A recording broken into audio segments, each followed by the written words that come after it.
Gun park వద్ద BRS BJP పోటాపోటీ నిరసనలతో ఉద్రిక్తత వాతావరణం చోటు చేసుకుంది.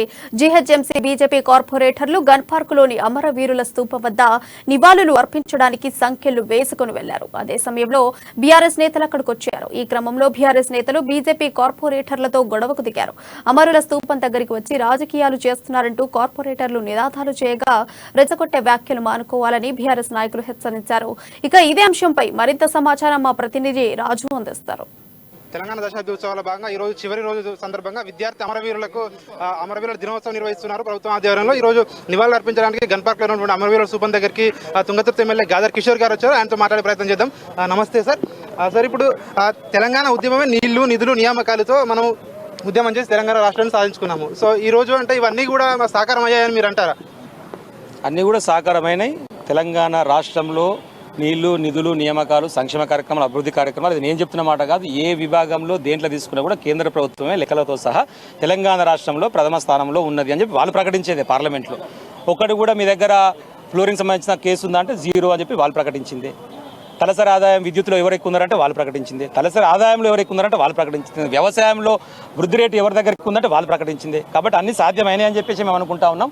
ఇంకా ఇవి స్థిరీకరించబడాలంటే మాత్రం తెలంగాణ జాతిపిత కేసీఆర్ గారికి కంటిన్యూ కావాలి. లేకపోతే ఈ దొంగల చేతిలో లంగల చేతిలో ఈ దేశాన్ని అమ్ముకునేటువంటి నాయకుల చేతిలో కనుక ఈ మళ్ళీ రాష్ట్రాన్ని పెడితే మనం దోపిడీ గురవుతాం. కాబట్టి అలాంటి పరిస్థితి రావద్దంటే అమరవీరులు కావడానికి కారణమైనటువంటి పార్టీలను పక్కన పెట్టి తెలంగాణని అభివృద్ధి పదంలో ముందుకు తీసుకుపోతున్న కేసీఆర్ గారికి మళ్ళీ 3వసారి ముఖ్యమంత్రికి అవకాశం ఇచ్చి ముందుకు తీసుకుపోతేనే ఇవన్నీ స్థిరీకరించబడుతున్నటువంటి విషయంలో మేము ప్రజల దగ్గరికి స్పష్టంగా ముందుకు సాగుతా ఉన్నాం. సార్, ఇప్పుడు విద్యార్థులు వీరోచిత పోరాటం చేశారు. ఉద్యమంలో విద్యార్థులందరికీ కూడా న్యాయం జరిగిందా తెలంగాణ రాష్ట్రంలో? సార్, ఎట్లా ఉంది? 100% న్యాయం జరిగింది. తెలంగాణ రాష్ట్రంలో తెలంగాణ రాష్ట్ర ఏర్పాటు జరిగినటువంటి నోటిఫికేషన్స్ ఎక్కడ జరిగాయి? 2 లక్షల చిల్లర నోటిఫికేషన్స్ ఇస్తే ఇప్పటికే 1,02,000 మందికి ఉద్యోగాలు ఇచ్చాం. మిగతా వాళ్ళకు కూడా నోటిఫికేషన్ జరుగుతుంది. గతంలో ఏ సంవత్సరంలో 10 సంవత్సరాలు కలిపి చూస్తే కూడా అంత పెద్ద నోటిఫికేషన్స్ రాలేదు. చాలా మందికి అవగాహన లేక తెలవక బయటికి మాట్లాడేటువంటి మాటలు కానీ 100% విద్యార్థులకు న్యాయం జరిగింది. ఈ అమరవీరుల లెక్కలో కూడా కొద్దిగా ఏంటంటే అనుమానాలు వ్యక్తం చేస్తున్న ప్రతిపక్షాలు 1,200 మంది విద్యార్థులు అమరవీరులు అయ్యారు. సో దాన్ని ఏ విధంగా చూస్తారు? ఇప్పుడు 500-600 మందికే మనం బెనిఫిట్ ఇచ్చారు, మిగిలిన వాళ్ళందరికీ దొరకట్లేదు ప్రభుత్వానికి అంటున్నారు. సార్, దీని ఏమంటారు? అందరు అమరవీరుల కుటుంబాలకు టెక్నికల్గా ఉండేటువంటి ఇష్యూస్ ఎఫ్ఐఆర్ నమోదు, పోస్ట్మార్టం నమోదు కొన్ని కారణాలు ఉంటాయి. వాటన్నిటి దృష్ట్యా ఎలిజిబుల్ అయినటువంటి అందరికీ ఇచ్చినాం. కానీ ఇలాంటి సంఘటనలు కూడా చెల్లరేయలేదు. కావాలని చెప్పేసి అమరులకు సావుల కారణమైనటువంటి వాళ్ళే ఇవాళ చంపినవాడు వచ్చి తద్దీనం పెట్టినట్టుగా మాట్లాడుతున్నారు. అది ప్రేమతో మాట్లాడేది కాదు, రాజకీయాల కోసం మాట్లాడే కుట్ర. అందరూ కూడా సాటిస్ఫాక్షన్తో ఉన్నారు.